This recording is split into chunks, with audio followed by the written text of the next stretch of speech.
Welcome to Tactics and Touchlines. Today on Touchline Editorial, we are looking at Rúben Amorim and Man United.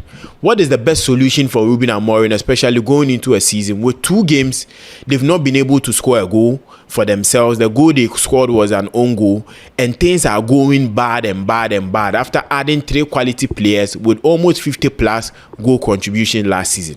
Rúben Amorim, is he the ideal coach for Man United? I'll break it down for you, and later we'll look at some of the things he needs to do to be able to make this Man United team up and running.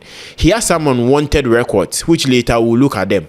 But don't forget that this show is brought to you by MyBet.Africa. With MyBet.Africa, you can sign in with, when you go to the description, there is a link there, click on it and register. When you register, use the promo code TTPOD to be able to get a free bet to bet using MyBet.Africa service. They are one of the best when it comes to betting. So let's continue to Rúben Amorim. Their game against Fulham, he went in with a 3-4-2-1 formation, which we know Man United mostly go with.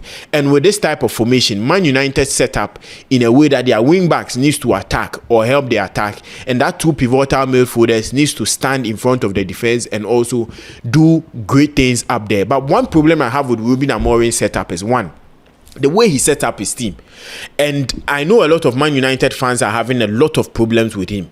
This same 3-back system is being used by Oliver Glasner at Crystal Palace. This same 3-back system was being used by Thomas Tuchel at Chelsea to win the Champions League. This same 3-back system used by Antonio Conte in Italy and also in a club like Chelsea to win them the Premier League. Why is it not working with Rúben Amorim and his Man United setup? Firstly, I think the formation has a lot of loopholes in it.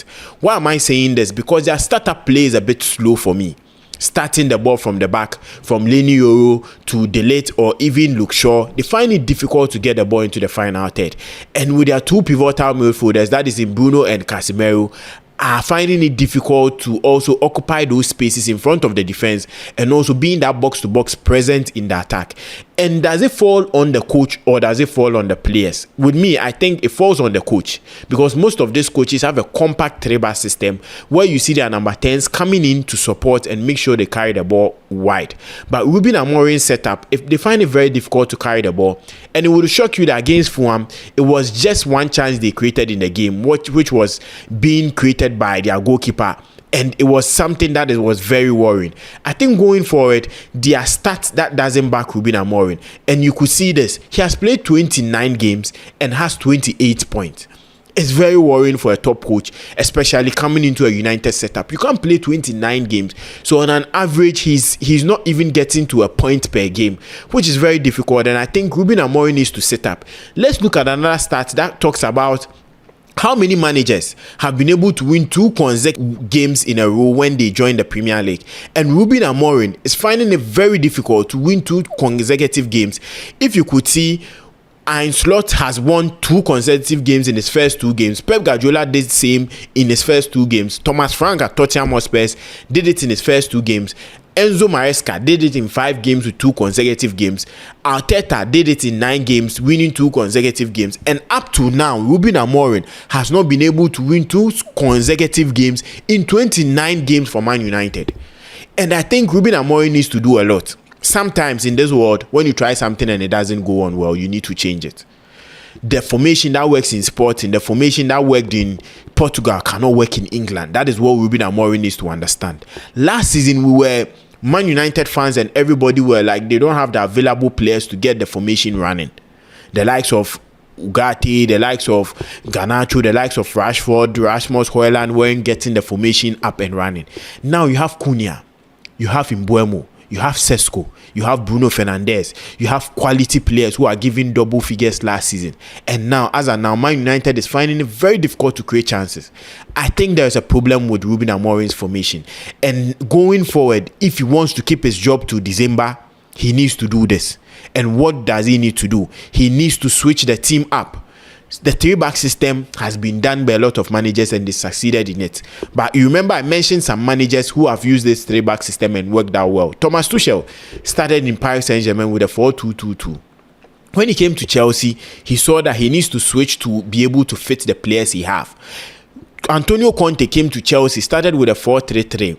He lost against Liverpool by 3-0, and he switched to a 3-4 4-2-1 system, and it worked. So nothing stops Rúben Amorim to switch to a formation that would fit the players and also work. I'm going to go deeper into the formation, but before I go deeper into the formation, you need to subscribe to this channel, get quality editorials from us, so that you'll be able to understand trending things going on, what is best for your club, and what you need to do. So now let's look at the formation Rúben Amorim needs to switch to be able to help Man United win their next game and also perform so well and get an European competition going on next season.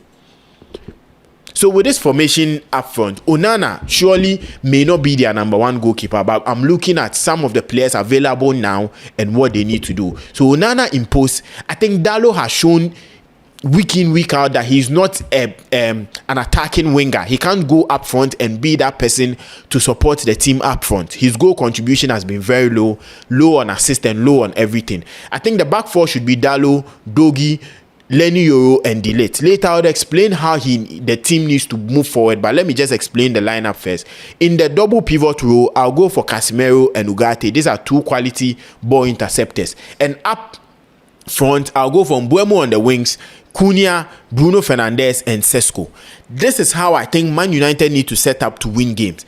And in the formation structure, Man United can still play at a 3-back with Dalot, De Ligt, and Leny Yoro occupying that 3-back. Dogi going up front as a wing-back, touching the wings on the left, whilst Cunha come into the middle and play as a double number 10 with Bruno Fernandes. We've known Mbeumo to be one of the best 1v1 wingers in the Premier League, and he needs to touch the line and enjoy that wing play. Sesko in the box can get a lot of chances to him, and he can convert all those chances up front.